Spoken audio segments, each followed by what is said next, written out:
குருவே போற்றி ஒளியும் ஒளியும் எனக்குள் காட்டி உணர்த்திய குருவே போற்றி.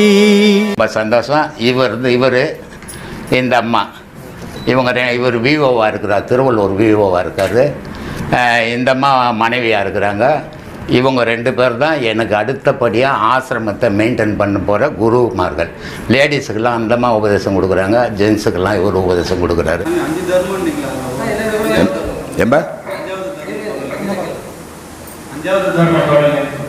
அது ஆத்ம தர்மம். அது ஒரு நல்ல குருவால் மட்டும்தான் பண்ண முடியும், எல்லாராலையும் பண்ண முடியாது. அதனால் இந்த 4 தர்மம் எல்லாராலையும் பண்ண முடியும், அதையே பண்ணுறதில்லை. ஒருத்தருக்கு ஒருத்தர் பரிமாறிக்கணும்னாவே உலக துன்பங்களே நீங்கிடும்.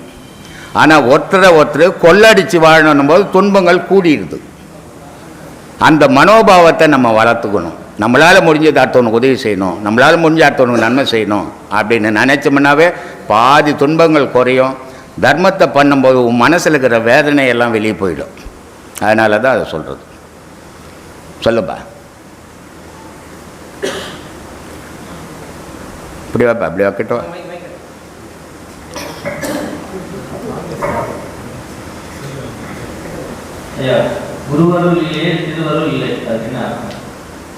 திருன்னா என்னது? திருன்னா என்னப்பா?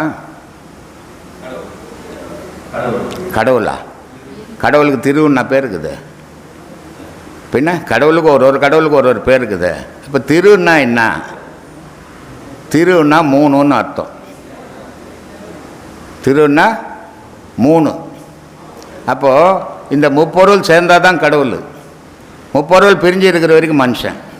இந்த முப்பொருள் சேர்க்கணுன்னா குரு தேவை. அதனால் குரு அருள் இருந்தால் தான் திருவருள் கிடைக்கும். அப்போ குரு அருள் இல்லாத இந்த முப்பொருளை சேர்க்க முடியாது. சேர்க்க முடியாதால் நீ மனுஷன், சேர்த்தினா நீயும் கடவுள். இதை சேர்க்க கற்றுக் கொடுக்குறது தான் குரு. அப்படின்றது தான் குரு அருள் இருந்தால் திருவருள் கிடைக்கும். புரிஞ்சுதா?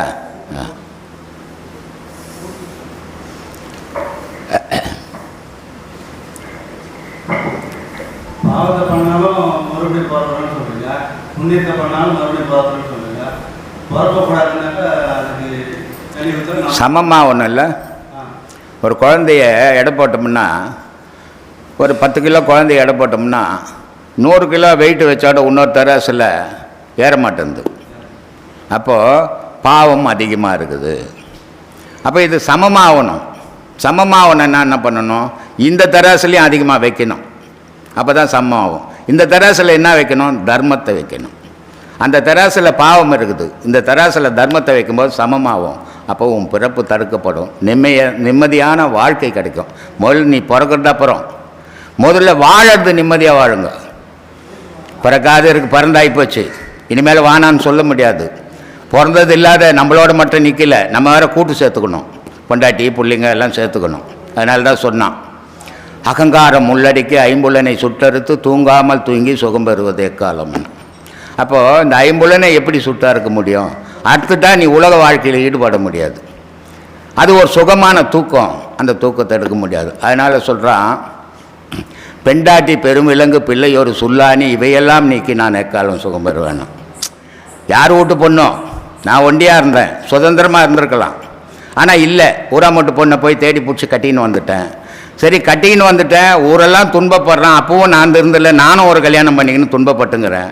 சரி, இந்த துன்பம் நம்மளோட போட்டோம், நின்னுமா நிற்கலையே, நம்ம ஒரு குழந்தைய பெற்றுக்கிறோம். அப்போ அந்த குழந்தைய அந்த துன்பப்பட போதுன்னு யோசனை பண்ணோமா? ஆனால் அந்த துன்பமுத்துலேயும் இன்பம் இருக்குதுன்னு நினச்சிக்கினே அதை செயல் செய்துன்னுக்கிறோம். அதனால் அந்த குழந்தை பிறந்தது, இந்த பொண்டாட்டியாவது அடுத்தவங்க விட்டு பொண்ணு அடிச்சு தெத்திடலாம், ஆனால் உன் பிள்ளையை தட்ட முடியாதுடா. நீ போகிற வரைக்கும் சுல்லானி மாதிரி குத்திக்கின்னு இருக்கும், நீ எங்கடா சுகத்துக்கு போகிறதுன்ட்டான். அதனால் ஞானிகள்லாம் என்ன பண்ணால், கொண்டாட்டி குழந்தை குட்டி வேணாம், நம்ம பிரம்மச்சாரியத்தை கடைபிடிச்சி ஞானி அம்மாவலான்னு எல்லாரும் விட்டுட்டு 10 வயசில் 12 வயசில் போனோம். அவன் தான் ஞானி. புலித்தோல் மாந்த நீ புலித்தோல்லையோ மாந்தோல்லையோ உட்காந்தா நம்ம மூச்சு நல்லா இருக்கும், நல்லா போவோம். வேறு எதுவும் நமக்கு அந்த கிராவிட்டி பவர் இழுத்து நம்மளை நம்மளோட ஆற்றலை இழுத்துட்டு போகாமல் தடுத்துடும் அப்படின்றதுக்காக அவங்க மனசை ஏற்றுக்கிட்டு மனப்பூர்வமாக பண்ணதே தவிர அது பெரிய எல்லாரும் புலித்தோலையும் மாந்தோலையும் போட்டு தான் உட்காரணுன்றது எதுவும் கிடையாது. ஏன் ஒரு ஞானி ஒரு வெள்ளை துணியை போட்டுக்கிட்டு உட்காந்தா கூட அந்த ஆற்றலை நம்ம தடுத்துடலாம். ஒரு கீழே ஒரு வெள்ளை துணி, அதுக்காக தான் பட்டினத்தார் மேலே ஒரு வெள்ளை துணி போட்டிருப்பார். அவர் தலைக்கு மேலே ஒரு வெள்ளை துணி. என்னன்னா அவரோட ஆற்றல் தலைக்கு மேலே அவ்வளோ பெரிய ஆற்றல் விரிஞ்சிக்கிட்டே இருக்கும். அது வெளியே தெரியாமல் எல்லாருக்கும் அவ்வளோ பிரகாசம், கோடி பிரகாசம், கண்ணில் பார்க்கவே முடியாது, அப்படிப்பட்ட ஆற்றல். அதனால் முக்காடு எப்பவும் போட்டுக்கிட்டே இருப்பார் வள்ளலார். அதே போல் கீழவும் வந்து அவர் உட்காரும் போது இந்த ஆற்றல் அவரை இழுத்துட்டு போகாமல் கீழே வந்து ஏதாவது ஒரு வெள்ளை துணியோ இல்லை ஒரு மனையோ போட்டு அது மேலே ஒரு துணி போட்டு உட்காந்து நம்ம ஆற்றலை இந்த நார்த் போல் சவுத் போல் அப்படின்னக்கூடிய இந்த கிராவிட்டி பவர் இழுக்கக்கூடிய தன்மை அது இழுத்துட்டு போயிடும். அந்த அது நடக்காமல் இருக்க ஒரு தடுப்பை ஏற்படுத்திக்கிறோமே தவிர மற்றபடி வேறு ஒன்றும் இதில் பெரிய மான்தோல் போட்டாலும் அதுக்கு தான் அந்த பர்பஸ் தான், புலித்தோல் போட்டாலும் அந்த பர்பஸ் தான். ஆனால் அவங்க புளியை போய் கொன்னாங்க, கிடச்சது எத்தனை போட்டுக்கிட்டாங்க. நீ போய் புளியை கொன்னீங்கன்னா எத்தனை போட்டுக்கலாம், கொல்ல முடியுமா? கொன்னா ஜெயிலில் தூக்கி போட்டுருவாங்க. அதெல்லாம் கொல்லக்கூடியதில்லை. அப்போல்லாம் அப்படி இருந்தது. அவங்க கொண்டுட்டு எத்தனை போட்டு உட்காந்து தியானம் பண்ணாங்க. ஆனால் நம்ம கொல்ல முடியாது, கொன்னா ஜெயிலில் போட்டுருவாங்க. ஆனால் நமக்கு அந்த சப்ஜெக்ட் வேணாம் சாமி, மனக்கட்டை போட்டு உட்காந்து பாடம் பண்ணுவோம். நன்றியா. ஆத்ம வணக்கம். ஆத்மா வணக்கம் சாமி.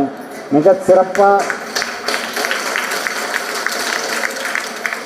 சிறப்பாக இவ்வளோ நேரம் வரைக்கும் செவிமடுத்த அனைத்து நல்ல உள்ளங்களுக்கும் என்னோட பணிவான வாழ்த்துக்கள். ஆத்ம வணக்கம். ரெண்டாவது விஷயம், இந்த ஆன்மீக பாதையில் இருக்கக்கூடிய நாம் இந்த விஷயத்தை கொஞ்சம் செவிமடுத்து கேட்டதுன்றது இது ஒரு பூஸ்ட் மாதிரி, ஒரு எனர்ஜி நமக்கு கிடைச்சா மாதிரி இருக்கணும். ஒரு சிலதெல்லாம் மோட்டிவேட் பண்ணிக்கிட்டே இருப்போம். என்ன காரணம்னா எல்லாமே இருக்குது, உங்கள்கிட்ட இல்லாதது ஒன்றுமே இல்லை. எல்லாம் எண்ணெய் இருக்குது, திரி இருக்குது, விளக்கு இருக்குது, எல்லாம் இருக்குது, எரிஞ்சுக்கிட்டும் இருக்குது, அது எரிஞ்சுக்கிட்டே இருக்குது. ஆனால் என்ன ஒன்றுன்னா கொஞ்சம் எண்ணெய் உங்களுக்கு விளக்கெல்லாம் நீங்கள் வீட்டில் ஏற்றுறீங்களா, உங்களுக்கு தெரியும். எண்ணெய் குறைய வெளிச்சம் குறைஞ்சி அப்படியே வந்து கடைசியாக மக்களாடி சின்ன வெளிச்சமாகிடும் இல்லையா? சின்ன வெளிச்சமாக இருக்கும், ஒரு பெருசாக வெளிச்சம் இருக்காது. அப்போ என்ன பண்ணுவோம், எங்களை மாதிரி ஆளுங்க அதை லேசாக கொஞ்சம் தூண்டி விட்டுருவோம். இப்போ தூண்டும் போது அப்படியே மங்களாக தூங்கிக்கிட்டு இருக்கிற அந்த வெளிச்சம்ன்றது ஒரு திடீர்னு ஒரு பிரகாசம், ஒரு நல்ல பிரகாசம். அந்த பிரகாசம் உங்களுக்குள்ள எழுப்புறது தான் இந்த பேச்சு.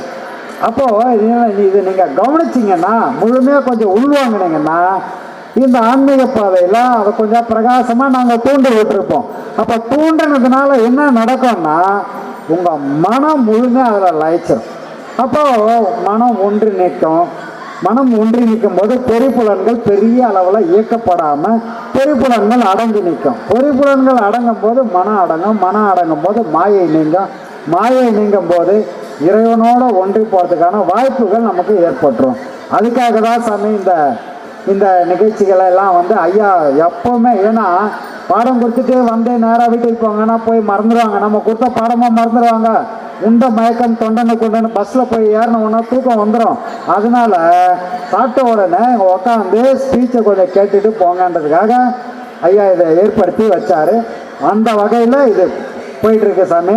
இவ்வளோ நேரம் இதை முழுமையாக உள்வாங்கினதுக்காக எங்களுக்கு ரொம்ப சந்தோஷம். ஆசிரமத்தின் சார்பாகவும் பிரம்மசூத்திர குழுவின் சார்பாகவும் ஐயாவின் சார்பாகவும் உங்கள் அனைவருக்கும் ஆத்மா வணக்கம்.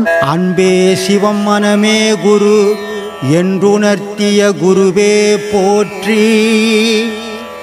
சத்தும் சித்தும் எதுவென்று உணர்த்திய குருவே போற்றி. எனக்குள் இறைவனை உணர வைத்த குருவே போற்றி. நித்திய ஆனந்தமான நித்யானந்த குருவே போற்றி. குரு பிரம்மஸ்ரீ நித்யானந்தரே போற்றி போற்றி. ஆகாமியத்தை உணர வைத்த குருவே போற்றி. இன்ப துன்பம் நாட்டம் எதுவென்று உணர்த்திய குருவே போற்றி. ஈசனை